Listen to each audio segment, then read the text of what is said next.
इन्होंने मिलकर बनाई और कश्मीर इशू के ऊपर भी जो है इन्होंने काफ़ी स्टैंड लिया, लेकिन इंडिया के साथ हालात को भी साथ में इन्होंने जो है वो इम्पोर्टेंस दी इंडियन रिलेशंस के साथ। अब अगर बात की जाए ड्रॉबैक्स की कि ड्रॉबैक्स सेकंड टर्म के क्या रहे, तो एक तो सबसे पहला जो है इनका ड्रॉबैक क्या रहा कि जब इन्होंने बजट पेश किया तो जो नए टैक्सेस लगाए, तकरीबन 128 बिलियन के नए टैक्सेस लगा दिए उस बजट के अंदर, जिसकी वजह से इनके खिलाफ जो है वो हड़तालें शुरू हो गई, क्योंकि भाई इतने ज़्यादा आपने नए बजट जो है वो क्यों लगाए हैं। इसी तरह से जो प्रेसिडेंट के साथ रिलेशन थे वो रिलेशंस अच्छे नहीं थे इनके, ये भी इनका बहुत बड़ा मसला था, क्योंकि प्रेसिडेंट के साथ रिलेशन जो है वो नवाज शरीफ साहब जो है वो अच्छे बना रहे थे ताकि इनकी गवर्नमेंट को घर भेजा जा सके। मुर्तज़ा भुट्टो जो है किलिंग का इनके ऊपर इल्ज़ाम लगा कि इन्होंने अपने ही भाई को जो है वो मरवा दिया, गो के एक साइड पे इनके ऊपर इल्ज़ाम लगा, दूसरी साइड पे जरदारी को माना गया कि भाई जरदारी साहब जो हैं उन्होंने इनको कत्ल करवाया, तो ये मामला भी चला। कराची ऑपरेशन जो है इसकी वजह से हालात भी ख़राब हुए और ये भी इनके ऊपर इल्ज़ाम लगा, इकॉनमी जो है इसको भी ये सेटल नहीं कर सकी। तो इस तरह से भी इनके ऊपर चार्जेस क्या लगे, भाई अकरबा परवरी के यानी नेपोटिज्म के आप अपने ही लोगों को, क्योंकि जरदारी साहब को इन्होंने गोल्ड का इंचार्ज बना दिया था और इसी टाइम पे जरदारी साहब ने यूके के अंदर जो है वो सरे के अंदर जो है अपार्टमेंट्स ख़रीदे, जो सबसे महंगा इलाका माना जाता है, सरे महल, जो केस भी चला इनके ऊपर, ठीक है। और अपनी जो वालदा हैं उनको भी जो है इन्होंने साथ में गवर्नमेंट के अंदर जो है वो मिनिस्टर बना दिया। तो ये भी इनके ऊपर नेपोटिज्म का इल्ज़ाम लगा। करप्शन बहुत ज़्यादा हुई, क्योंकि अब जरदारी साहब साथ थे तो फिर ये माना जाता है कि भाई इनके ऊपर इल्ज़ाम लगा। इवन इसी टाइम पे इनको मिस्टर 10% का जो है वो खिताब भी दिया गया, माना जाता है ये, और ये खिताब जो है वो सऊदी अरब ने दिया। RGST के ऊपर जो है प्रोटेस्ट हुई 1996 के अंदर, यानी जनरल सेल्स टैक्स में जब इजाफा किया गया तो ताजिर वगैरह जो हैं वो रोडों पे निकल आए, जिसकी वजह से जो है इनकी गवर्नमेंट को जाना पड़ा। और अपॉइंटमेंट्स ऑफ जजेस जो है इसके ऊपर भी जो है इनका बहुत ज़्यादा मसला जो है फारूक लगारी साहब के साथ चल रहा था, जिसकी वजह से फिर उन्होंने क्या किया जी, 5 नवंबर 1996 को इनकी गवर्नमेंट को भी घर भेज दिया इन्हीं चार्जेस के ऊपर। और बेनज़ीर जो है सुप्रीम कोर्ट गई कि शायद नवाज शरीफ साहब की तरह कोई इन्हें भी फेवर मिले, लेकिन सुप्रीम कोर्ट ने कोई फेवर नहीं दिया और नए इलेक्शंस जो है वो अनाउंस हो गए। आगे बात करते हैं नवाज शरीफ साहब के सेकंड टर्म की, कि नवाज शरीफ साहब का जो दूसरा दौर रहा वो कैसा रहा। तो उसमें देखिए इलेक्शंस हुए और इलेक्शंस के नतीजे के तौर पे पीपल्स पार्टी तो ऑब्वियसली रिजेक्ट हो चुकी थी और नवाज शरीफ साहब का सेकंड दौर जो है वो स्टार्ट हो गया 17 फरवरी 1997 से। अगर इनके चैलेंजेस की बात की जाए तो चैलेंजेस में प्रेसिडेंट के साथ हमेशा से, अब देखिए आप जितनी भी गवर्नमेंट्स अभी तक चली आ रही हैं पिछली 4, उनको प्रेसिडेंट के साथ इश्यूज़ हैं ही हैं। और इश्यूज़ का सबसे बड़ा रीज़न जो है वो अभी तक 8th अमेंडमेंट चल रहा है कि सदर जो है वो अपने इख्तियारात नहीं देना चाह रहा, जबकि वज़ीर-ए-आज़म जो है वो अपने इख्तियारात छोड़ना नहीं चाह रहा। तो यहाँ पर ये इश्यूज़ चल ही रहे हैं, ठीक है। तो जुडिशरी के साथ इशू था ही था, क्योंकि इनकी फ़र्स्ट टर्म में जो है वो जस्टिस सज्जाद अली शाह साहब के साथ जो है इनका इशू बना था यहाँ पे सुप्रीम कोर्ट के साथ, तो उस वजह से जुडिशरी के साथ इनके इश्यूज़ थे। इकॉनमी जो है वो भी इशू रहा, क्योंकि इकॉनमी दोबारा से IMF प्रोग्राम के पास जा रहे थे और हालात ज़्यादा ख़राब थे। लेकिन फिर अचीवमेंट्स की अगर बात करें तो मोटरवे जो है वो 1997 के अंदर जो है वो कंप्लीट हुआ, ये इनका बड़ा कारनामा ये मानते हैं, लेकिन जिसके अंदर माना जाता है कि करप्शन बहुत ज़्यादा हुई मोटरवे के अंदर। अच्छा, एटमी धमाके जो है इन्होंने किए, ये भी इनका बहुत बड़ा, यानी कि ये ख़ुद मानते हैं कि योम तकबीर जो ये मनाते हैं कि भाई एटमी धमाके हमने किए, योम तकबीर 28 मई को जो सेलिब्रेट की जाती है। इसके अलावा 13th अमेंडमेंट जो है 1 अप्रैल को इन्होंने पास की। 13th अमेंडमेंट क्या थी कि दोबारा से ये जो सदर के पास 8th अमेंडमेंट जो है इसके इख्तियारात हैं, 58(2)B की पावर है, ये दोबारा से प्राइम मिनिस्टर के पास आ गई। तो ये इन्होंने सबसे पहले अपने आप को सिक्योर किया कि भाई ताकि पावर तो वापस ली जाए, कि ऐसा ना हो सदर साहब दोबारा मुझे घर भेज दें। तो ये इनकी बहुत ही ज़बरदस्त किस्म की मूव मानी जाती है। फिर 14th अमेंडमेंट जो है पास हुई। 14th अमेंडमेंट फ्लोर क्रॉसिंग थी, ये भी एक बहुत ज़बरदस्त किस्म की थी। अब देखिए उन्होंने खुद को सिक्योर कैसे किया, कि सबसे बड़ा मसला ये होता है प्राइम मिनिस्टर को कि सदर जो है उसे घर भेज देता है, तो सदर से पावर वापस ले ली गई। दूसरा फ्लोर क्रॉसिंग होती है कि वो जो ऑपरेशन मिडनाइट जैकल हमने देखा था बेनज़ीर के ख़िलाफ़ हुआ, कि वोट ऑफ नो कॉन्फिडेंस के लोग अपनी पार्टी के छोड़ के दूसरी पार्टी को ज्वाइन कर लेते हैं, तो ये मना किया गया कि भैया फ्लोर क्रॉसिंग नहीं हो सकती। और इसके ऊपर 18 अमेंडमेंट के ऊपर जो अपोजिशन थी यानी पीपल्स पार्टी जो थी वो सुप्रीम कोर्ट चले गई, और सुप्रीम कोर्ट में जस्टिस सज्जाद अली शाह जो हैं उन्होंने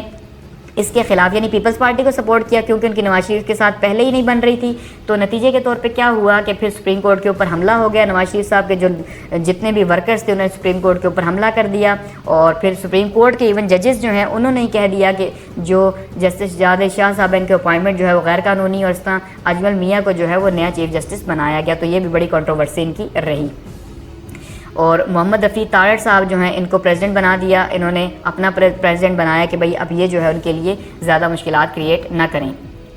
उसके बाद जो है वो न्यूक्लियर टेस्ट हुए 11 और 13 मई को जो है वो 1998 को इंडिया ने जो है वो न्यूक्लियर टेस्ट किए, और इस तरह से 28 मई 1998 को पाकिस्तान ने उसके जवाब में जो है वो न्यूक्लियर टेस्ट किया। और इसका सारे का सारा क्रेडिट नवाज शरीफ साहब लेते हैं कि भाई उन्होंने जो है एटम बम तो कब से बना हुआ था, लेकिन किसी गवर्नमेंट में इतनी ज़रूरत नहीं हो रही थी कि वो जो है वो एटमी धमाके कर सके, क्योंकि इंटरनेशनल सैंक्शंस जो थी उनकी बहुत ज़्यादा ख़तरा था। लेकिन इसके बावजूद इंटरनेशनल सैंक्शंस लगी तो खैर उन्होंने एटमी धमाके कर दिए, और इसमें पब्लिक में भी इनकी बहुत ज़्यादा यानी जो आवाम में बड़ी वाह भी हुई इनकी। इसके अलावा लाहौर डिक्लेरेशन जो है ये एक साइन हुआ। लाहौर डिक्लेरेशन क्या था कि वाजपेयी साहब, ये आप सामने देखिए, नवाज शरीफ साहब से मिलने लाहौर आए, वो भी इतवार वाले दिन, और यहाँ पे छुट्टी भी सेलिब्रेट हुई, और साथ में जो है वो लाहौर डिक्लेरेशन हुआ कि जिसमें ये तय किया गया, क्योंकि एटमी धमाके दोनों साइडों से हो चुके थे, तो अब इसलिए ये बहुत ज़्यादा ज़रूरी था कि अब मज़ीद जो है वो एटम की तरफ या एटमी तबाही की तरफ दोनों मुल्क न बढ़ें। तो ऐसे में ये जो है न्यूक्लियर कंट्रोल ट्रीटी जो है वो साइन हुई इन दोनों मुल्कों के बीच में कि भाई अब हम लड़े झगड़ेंगे नहीं, सारी बातें बातचीत से हल करेंगे 1998 में। गो कि खैर अभी ये फरवरी के अंदर आप देखिए कि ये लाहौर डिक्लेरेशन हुआ, लेकिन मई के अंदर कारगिल वॉर स्टार्ट हो गई, तो वो सारे के सारे जो रिलेशंस थे, वो नारे थे, वो दावे थे, वो यहीं पे ख़त्म हो गए। खैर ड्रॉबैक्स की बात करें तो सिंध में गवर्नर राज लगाया इन्होंने 30 अक्टूबर 1998 को। ये एक ड्रॉबैक रहा क्योंकि कराची के हालात बहुत ज़्यादा ख़राब हो चुके थे। रोज़ कोई 30 से 40 लोग जो है कराची के अंदर जो है वो लिसानियत के शिकार हो रहे थे, तो ऐसे में गवर्नर राज वहाँ पर लगा दिया। ये भी एक इनका ड्रॉबैक रहा कि वहाँ पे फिर वहाँ के अवाम इनके ख़िलाफ़, अपोजिशन के ख़िलाफ़, कालाबाग डैम के ऊपर जो है पीपल्स पार्टी ANP इनके ख़िलाफ़ हुई कि भाई आप कालाबाग डैम नहीं बना सकते। कॉन्स्टिट्यूशनल क्राइसिस जो है वो तो चल ही रहे थे, जैसे हमने देखा कि पूरा सुप्रीम कोर्ट के ऊपर ही हमला कर दिया गया। ठीक है, प्रेसिडेंट के साथ जो कॉन्फ्लिक्ट था, अब यहाँ पे प्रेसिडेंट के साथ कॉन्फ्लिक्ट क्या बना कि दोबारा से अब क्योंकि सदर साहब तो इन्हीं के थे, लेकिन इसके बावजूद जो है फिर भी इनको प्रॉब्लम्स का सामना करना पड़ रहा था। आर्मी के साथ अगर रिलेशंस की बात की जाए तो जहांगीर करामत साहब से इन्होंने खड़े खड़े जो है वो रिजिग्नेशन लिया था नवाज शरीफ साहब ने जहांगीर करामत से कि भाई आप रिज़ाइन करें, और उन्होंने जनरल मुशर्रफ जो है उनको, जो कि जूनियर थे, उनको सदर बनाया कि शायद अब ये मार्शल लॉ ना लगे या मार्शल लॉ का ख़तरा टल जाए। और जनरल मुशर्रफ ने क्या किया, आते ही कारगिल वॉर छेड़ दी। एक ऑपरेशन था छोटा सा जो ऑपरेशन बताया गया, लेकिन ये एक फुल फ्लेज वॉर जो है उसमें कन्वर्ट हो गया। 3 मई से 26 मई तक जो है ये चला, और इसके नतीजे के तौर पे फिर जो है इंडिया ने पूरी की पूरी वॉर जो है एक लॉन्च कर दी, क्योंकि इंडिया अब यहाँ पे उसको शिकस्त का सामना हो रहा था कारगिल के महाज पे, तो उसने पूरी वॉर जो है वो स्टार्ट कर दी। फिर नवाज शरीफ साहब वाशिंगटन चले गए और वहाँ पे जाकर उन्हें कहा कि प्लीज़ ये पहले ये हालात ख़राब है हमारे इंटरनेशनल सैंक्शंस की वजह से, तो आप ये जो है जंग को ख़त्म करवा दें। जंग के ख़त्म करने के लिए तो इस तरह वाशिंगटन डिक्लेरेशन जो है उसके तहत इस जंग का खात्मा हुआ, जो कि जंग होते होते बची।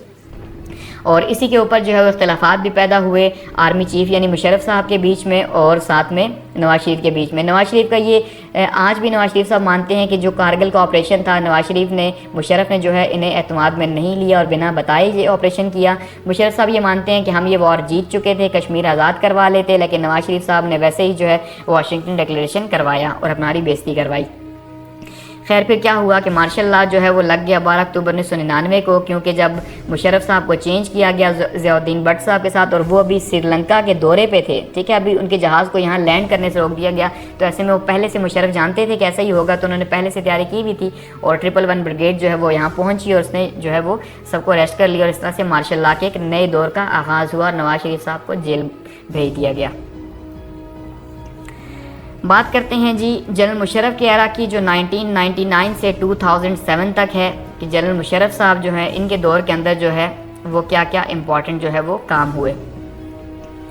अब सबसे पहले अगर बात की जाए, नवाज शरीफ साहब को जेल भेजा गया, पहले हाउस अरेस्ट किया गया, उनके ऊपर मुकदमा चलाया गया, बल्कि मुकदमे चलाए गए, और उसके बाद उन्हें जो है वो अडयाला जेल जो है वो भेज दिया गया। फिर अटक जेल में भी वो रहे, उसके बाद जो है उनको फिर बाहर आपने देखा भेजा। तो कारगिल वॉर के ऊपर इख्तलाफात पैदा हुए, और मुशर्रफ साहब जो है वो चीफ एग्जीक्यूटिव के तौर पर जो है, क्योंकि पोजीशन तो कोई थी नहीं और सदर साहब मौजूद थे अपनी जगह पे, प्राइम मिनिस्टर बन नहीं सकते थे, तो ऐसे में जो है वो चीफ एग्जीक्यूटिव के तौर पे इन्होंने जो है वो मुल्क को संभाला, और फिर जो है सदर को घर भेज के, और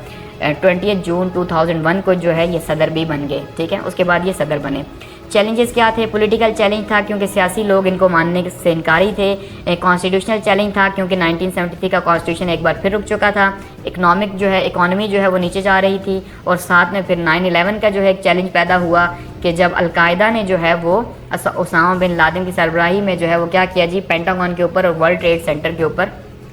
जो है वो अटैक कर दिया और उसके नतीजे के तौर पे तकरीबन 3000 के करीब जो है वो अमेरिका के अंदर लोग जो है वो मारे गए। तो उसका सारे का सारा इल्ज़ाम अलकायदा के ऊपर लगा और अलकायदा अफ़गानिस्तान में था, इस वजह से अफ़गानिस्तान पाकिस्तान के साथ था, तो पाकिस्तान को इस्तेमाल करना था अमेरिका ने अलकायदा के लिए, तो इसलिए मुशर्रफ साहब ने उनकी हिमायत की, उनको अड्डे वगैरह दिए, तो ये भी इनके लिए एक चैलेंज था इनको सपोर्ट करना। खैर इन्होंने फिर भी जो है वो अपने काम जारी रखे। सबसे पहले मुशर्रफ साहब ने क्या किया जी, NBR नेशनल रिकन्स्ट्रक्शन ब्यूरो जो है इसका क़याम किया ताकि मुल्क को दोबारा से जो है वो कंस्ट्रक्ट किया जाए या मुल्क को आगे लेके जाया जाए। तो उसके तहत जो है लोकल बॉडीज़ के इलेक्शंस जो है वो अनाउंस करवाए गए 3 स्टेप्स के अंदर, और ये बहुत ही पावरफुल इलेक्शंस थे लोकल बॉडीज़ के पाकिस्तान की हिस्ट्री के, क्योंकि इसमें डिसेंट्रलाइजेशन के ऊपर बहुत ज़्यादा जोर दिया गया और सारे के सारे जो इख्तियारात थे वो नाजिम जो है उसको दिए गए। इवन DC की सीट को ख़त्म करके DCO बना दिया गया, डिस्ट्रिक्ट कोऑर्डिनेटिंग ऑफिसर, कि भैया आपने नाजिम के साथ मिल के काम करना है। DPO जो है उसको भी, पुलिस वर्क के हेड को भी नाजिम के अंडर कर दिया कि आपने मिल के काम करना है। इसके अलावा नाजिम जो है उसको इख्तियार दिया गया कि वो वहाँ पे टैक्स कलेक्शन भी कर सकता है, और नाजिम की अपनी जो एजुकेशन थी उसको 10वीं पास रखा गया। तो ये 3 लेयर्स के ऊपर जो है वो मुश्तमिल था, जिसके अंदर जो है वो पहले यूनियन कौंसिल थी,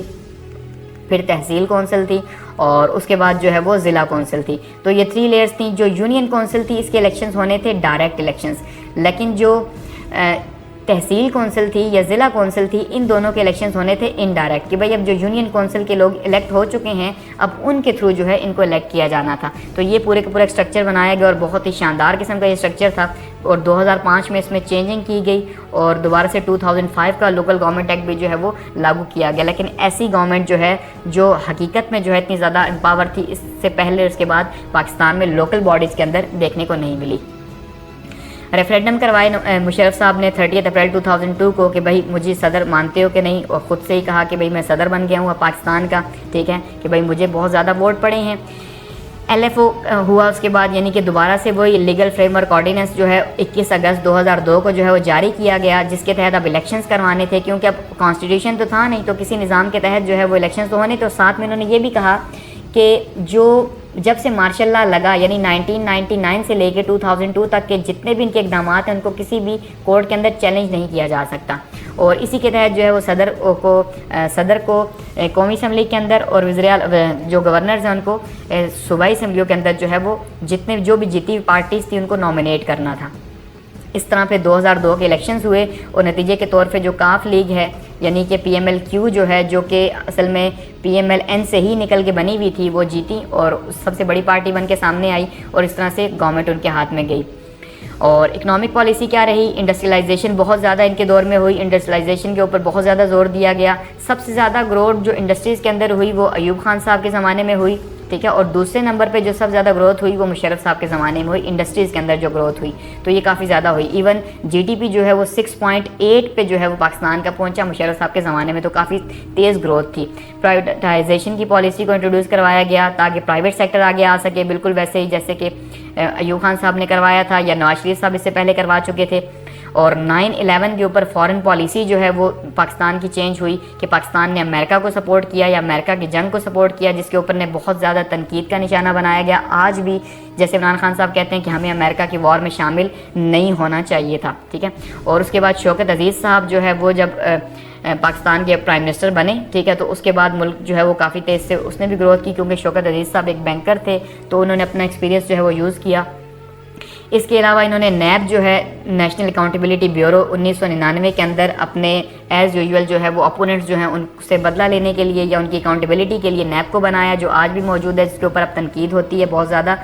कश्मीर पॉलिसी जो है इनकी रही बहुत वाज़े रही, लेकिन इसमें भी कोई ख़ास जो है वो काम नहीं हो सका। आगरा कॉन्फ्रेंस एक हुई, इंडिया के साथ रिलेशंस काफ़ी बेहतर हुए। इसके अंदर 14 से 16 जुलाई 2001, और माना जाता है कि कश्मीर के हवाले से बहुत ज़्यादा क्लोज जो है ये पहुंच चुके थे, लेकिन फिर जो है वो ये फेल हो गई या अपने रिजल्ट्स जो है वो उनको अचीव नहीं कर सकी। एजुकेशनल रिफॉर्म्स की गई, HEC जो है वो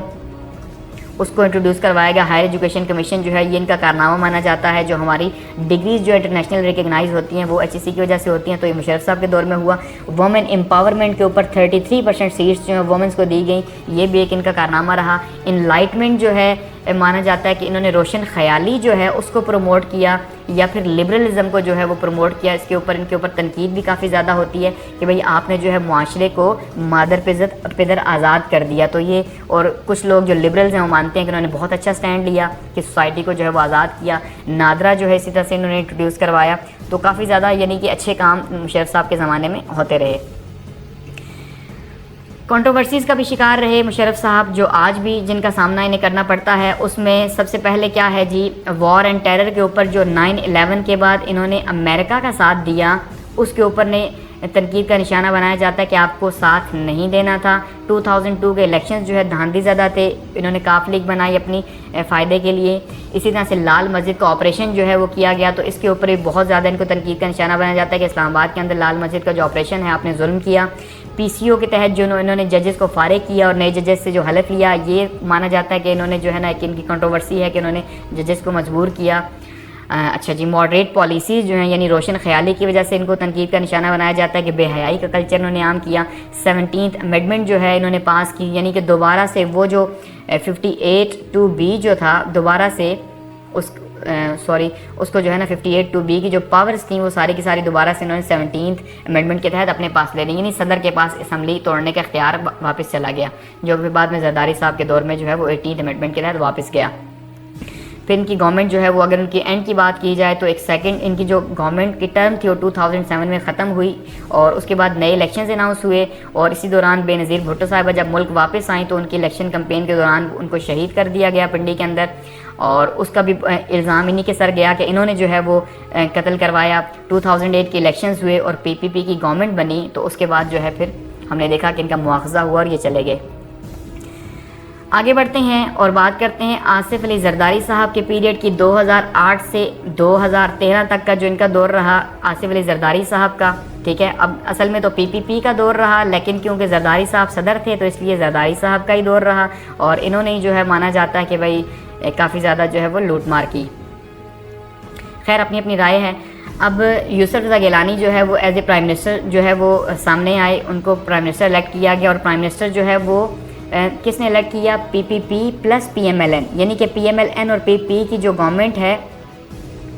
वो एक मखलूत हुकूमत के तौर पे सामने आई। तो इनके दोनों के कैंडिडेट्स थे ये, ठीक है, क्योंकि ज़्यादा सीट्स तो PPP के पास थी। उसके बाद जी इन्होंने फिर एक इम्पीचमेंट का एक सिलसिला शुरू किया मुशर्रफ साहब की कि भाई उनको जो है मुशर्रफ साहब का मुआवजा होगा, तो मुशर्रफ साहब जो है उन्होंने फिर रिज़ाइन कर दिया, उनकी जगह आसिफ अली जरदारी जो है वो प्रेसिडेंट के लिए इलेक्ट हुए और प्रेसिडेंट बन गए मुल्क के। और जो इनकी कैबिनेट थी, यानी कि जो यूसुफ रज़ा गिलानी साहब की कैबिनेट थी, वो एक मखलूत कैबिनेट रही तकरीबन 1.5 साल तक। उसके बाद जो है वो नवाज शरीफ साहब जो हैं वो उससे अलग हो गए, जुदा हो गए कि भाई आप हमारी बातें नहीं मान रहे, आप जुडिशरी को बहाल नहीं कर रहे, तो ये इनके ऊपर कुछ इल्ज़ामात लगे।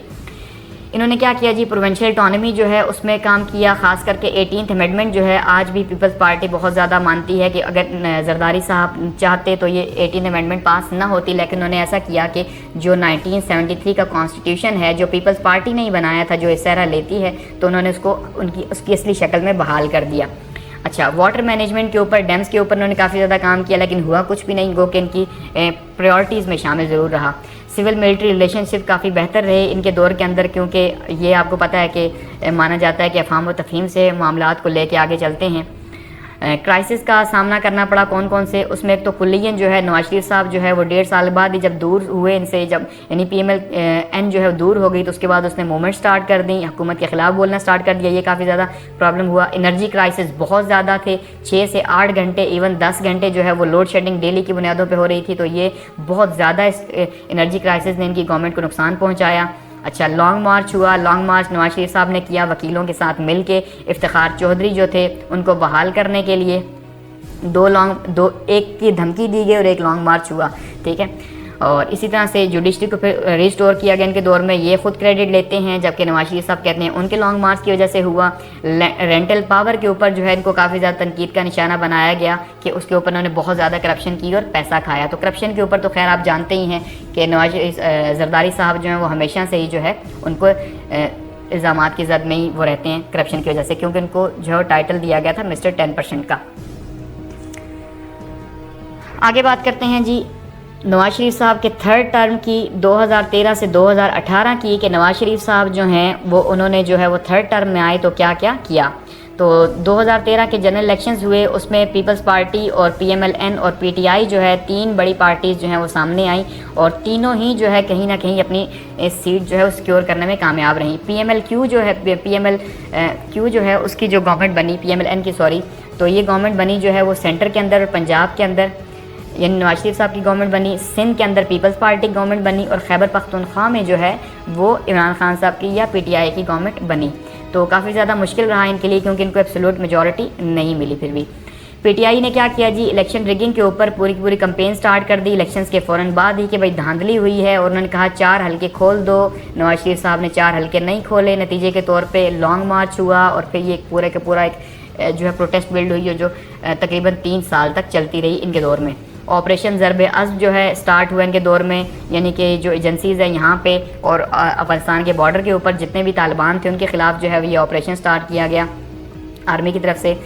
ड्रोन अटैक्स जो है इनके दौर में होते रहे, इसके ऊपर भी इमरान खान साहब ने बहुत ज़्यादा तनकीद का निशाना इन्हें बनाया और ड्रोन अटैक्स के ऊपर जो है वो काफ़ी ज़्यादा धरने भी इनको सामना करना पड़ा इमरान खान साहब की तरफ से। इकनॉमिक कंडीशंस जो हैं मुल्क की ज़्यादा बेहतर नहीं थी, उसके ऊपर भी करप्शन के इल्ज़ामात इनके ऊपर लगते रहे। इंफ्रास्ट्रक्चर डेवलपमेंट या CPEC के हवाले से जो इनका प्रोजेक्ट थे उनको ही आगे लेके चले, तो ये काफ़ी ज़्यादा जो है मुस्बत जो है मूव रही। APS अटैक हुआ इनके दौर के अंदर, यानी कि जो पेशावर के अंदर जो है हमने देखा कि आर्मी पब्लिक स्कूल है उसके ऊपर जो है वो अटैक किया गया और तकरीबन 140 के करीब बच्चों को शहीद किया गया वहाँ पे। तो ये एक काफ़ी जो है वो बुरा सानिया रहा इनके दौर के अंदर। पानामा लीक्स हुई, उसके बाद फिर हमने देखा पानामा लीक्स की वजह से जो है वो सुप्रीम कोर्ट ने जो है वो एक हेयरिंग चलाई नवाज शरीफ के ख़िलाफ़ और नवाज शरीफ साहब को जो है अपनी प्रॉपर्टीज़ का जवाब देना था, ये नहीं दे सके और इस तरह से इनको डिसमिस कर दिया गया। और फिर जो है 1 साल के लिए तकरीबन शाहिद खाकान अब्बासी जो हैं वो प्राइम मिनिस्टर रहे मुल्क के, और फिर इस तरह जो है वो 2008 मई के अंदर 18 के अंदर नए इलेक्शंस जो है वो अनाउंस हो गए। एंड की तरफ बढ़ते हैं और बात करते हैं अपने लास्ट एरा की, और वो है जी इमरान खान साहब का। ठीक है, इमरान खान साहब की हुकूमत जो है वो इस टाइम पे मौजूद है। तो इमरान खान साहब ने 2018 के इलेक्शन में जो है वो कामयाबी हासिल की। ठीक है, पंजाब के अंदर,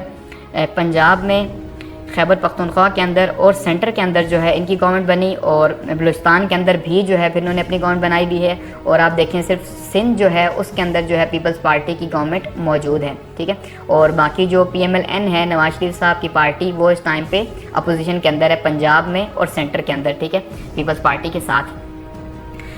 तो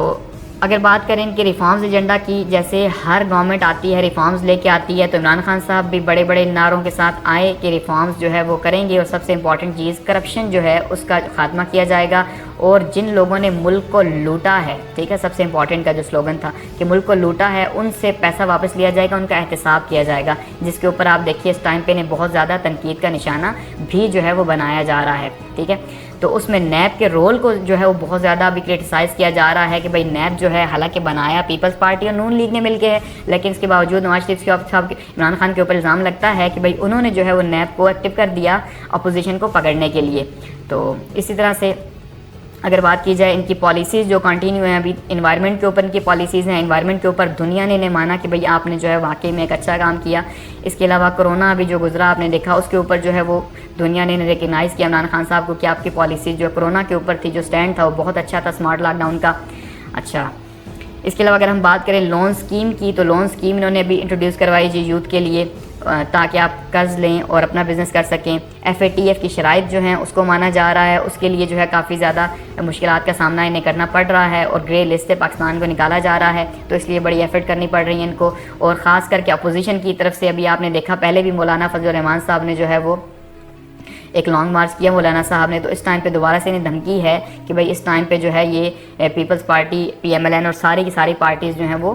क्या करेंगी जी, एक लॉन्ग मार्च चलाएंगी, एक मूवमेंट चलाएंगी गवर्नमेंट के ख़िलाफ़। तो इस टाइम पे इनकी गवर्नमेंट जारी है अभी, और देखते हैं कि इन फ्यूचर जो है वो क्या होता है। तो यहाँ पे इस लेक्चर को जो है वो एंड करते हैं, काफ़ी ज़्यादा लेंथी हो गया, लेकिन जितने भी एजुकेशन के हवाले से इम्पॉर्टेंट जो है वो इवेंट्स थे वो सारे के सारे इसके अंदर डिस्कस हुए हैं 1947 से लेके 2020 तक के। ठीक है, तो एजुकेशनली जो है ये वीडियो आपके लिए बहुत ज़्यादा हेल्पफुल रहेगी कि आप पाकिस्तान की हिस्ट्री को समझना चाहते हैं तो आपको सिर्फ एक ही वीडियो जो है वो ये देखनी है, एक लेक्चर, और इसके बाद जो है आपको सारी की सारी हिस्ट्री जो है वो आपको पता चल जाएगी कि कब कब पाकिस्तान में क्या क्या होता रहा और क्या क्या रिफॉर्म्स आती रहीं। इसके अलावा एंड में एक सबसे इम्पॉर्टेंट बात, क्योंकि इतना लॉन्ग लेक्चर था और इतने लॉन्ग लेक्चर के दौरान अगर कहीं पे कोई मिसप्लेसमेंट हुई है या कहीं पे कोई ऐसी चीज़ जो कि शायद के हिस्सा ना रही हो लेकिन वो अगर मैंने कही हो तो आप उसको कमेंट सेक्शन में ज़रूर जो है वो प्लीज़ मेंशन करें ताकि जो भी देखने वाले हैं उनकी करेक्शन हो सके। और at the and thanks for watching, इतने लेंथी लेक्चर के लिए जो है आप मेरे साथ रहे और यहाँ पे से एंड करते हैं।